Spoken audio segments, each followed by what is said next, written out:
Django Unchained was a good movie. Don't do it. Don't I like do it right now. But what's up with Mr. Tarantino saying the N-word? What's wrong with him? He doesn't say it. Excuse me? He doesn't say it. Oh, in Pulp Fiction he does. In Pulp Fiction, he says it. But A few times. But you saying in Django? Yeah. In Django, he did not say it. Who was the director? It doesn't matter. It's funny you mentioned. Do you want to do this right now? Who was the director? Do you want to do this right now? Who was the director? Let's do this right now. So it's funny that you say that Quentin Tarantino uses the N-word a lot, right? And that's fine. And it is. Is it fine? It is a hate. I'm gonna tell you why it's fine. Okay, Please tell you why it's fine. Please tell me. Because when you understand the N-word term and how it's being used, it was mostly used in a derogatory form or fashion. And he figured that in one of the movies he could use it in the most form of fashion. He didn't say it himself. And that would be Django Unchained. Oh, but it's such a derogatory term. It's such a derogatory phrase.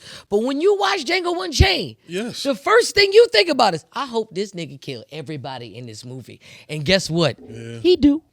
He do. Every white, and I don't like to, spread that type of hate, but every white, even the director, he himself, he got blown up. Yeah, stick of dynamite, blah. Yeah. He killed himself. So that's the least he could do, gentlemen. And it's crazy when you say that Quentin Tarantino uses it a little heavily, because yes, you're right, in Pulp Fiction that he did. But I could name 2 movies where it's not even mentioned. Okay. Kill Bill. Sure. 1 and 2. Sure. Never mentioned. And Once Upon a Time in Hollywood. That sounds good. And that was set up in the 1960s. That sounds great. great. You know they said that word a lot. Now, let's go back to Christopher Nolan. Absolutely. I ain't going to nitpick just yet. I'm going to tell you when it's time. Give me your favorite Nolan films. Well, listen, my favorite Nolan films was Batman 1, 2, and 3. I'm sorry, excuse me. Let me moonwalk on that. That's the only excuse. My only excuse. So I'm going to go ahead and cook. Batman Begin. That's number 1. Dark Knight Rises. Number 2. Excuse me. Dark Knight. The Dark Knight. The Dark Knight. The Dark Knight. The Dark Knight. Now that alone will put Christopher Nolan at the top of the food chain. Oh yeah, because it was 100 billion worldwide. 100 and billion. And as it should. Yeah, the first one, the first Batman Begins was cool. The first superhero that reached $1 billion anything. That's fine. He did it 100 times though. But it wasn't the superhero that did that. It was the director. No. The director. Oh, no. He put the pieces together. Oh, no. Yes, he did. No. Yes, he My did. father was a drinker and a fiend. Okay. And one night he goes crazier than usual. Mommy gets the knife. Daddy doesn't like that one bit.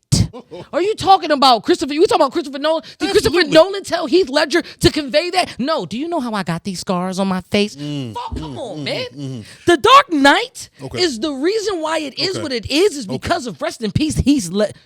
Say that one more time. Please. The Dark Knight. Yeah. The Dark Knight is only as great as that movie is because of rest in peace Heath Ledger, the best Joker adaptation. And I will never, and you should never ever try to do it again. Jack was fine.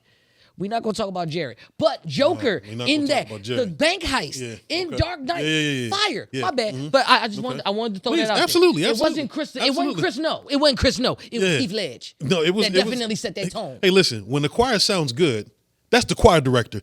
Of course, the collective voices come with it, but that was the choir director. Keep going. Danielson from Karate Kid beat that young man because of the teachings of Mr. Miyagi. Wax on, wax off.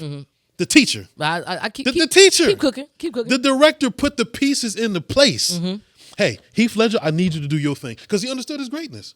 He understood what he was doing. He understood what he was capable of. And he was coming off a bad movie career, was he not? He almost got overlooked from that scene, didn't he? I hate about you. And in my opinion, Jack Nicholson was the best Joker. Because at that time, Joker was not a sinister, crazed lunatic. He was a jokester that lost his mind, fell into acid, and came back even more dangerous than he was before. But they had to put a spin on it because Christopher Nolan, to his genius, had to implement his own version of Joker. He had to implement his own version of Batman. He had to implement his own version of the villains all across the board. And then he's known for that. Matter of fact, so much so that he inspired the Russo brothers to implement their own stories that started the Marvel Cinematic Universe. That's not even canon to the comic books. So that was an inspiration from from Christopher Nolan to the Russo brothers. That was $1 billion movie. Now, you said that was the reason. The next movie, Dark Knight Rises, was $1.1 billion. And that was from my man Bane. And that's fine. Bane. Okay. Bane, that was the one. And you know how I love characters that talk to people, that speak to their souls, that give them an opportunity to rise from the ashes. Yes. Yes, absolutely. What would get up first? Absolutely. Your absolutely. And the fact of the matter is that he brought out Ra's al Ghul's plan from the first Batman. It was a little. Wait, hold on a minute. It It was a little foolproof, but keep going. Go ahead. My bad. Let me be the director and cut this movie real fast. Go At ahead. the end of the day, that man was putting pieces into place. When Bane was telling everybody, I need you to rise up from this corrupt city. The corrupt. Not only that, he set people free. He let Gotham feed off of Gotham, put them in a situation where they can judge each other, and he still had that bomb to blow up Gotham. So he had them enjoying Gotham just a little bit. And Christopher Nolan is so good that we're still looking for another Batman because he left us on a cliffhanger, didn't he? Well, hey, when Robin discovered, when Robin discovered the Bat Cave. What happened after that? Nobody knows. Nothing happened after that. Exactly. Yeah. When Batman took that bomb across yonder and dropped it off, and dropped it off, dropped it off, did you really know what happened to him? Because I don't know either. First but of all, Alfred saw him. Hold on a minute, brother. Hold on a second. It doesn't make sense. You mean to tell me Batman put the plane on autopilot, had enough time to jump out of the plane, then jump into a body of water, swim back to shore, wherever it was. Talk to me. Meanwhile, the bomb that went off was at a 400-mile radius. Was that above the water? Nigga, please. Was that above the water? All I got to tell you. Was that bomb above the water? Bane, to make the villain. Yes, sir. In Dark Knight Rises, to make Bane the bad guy, and then to just kill the nigga a third into the movie, right while he was cooking. He was in the third act. Remember, they just killed him. Remember? Who said he was dead? You seen him get shot.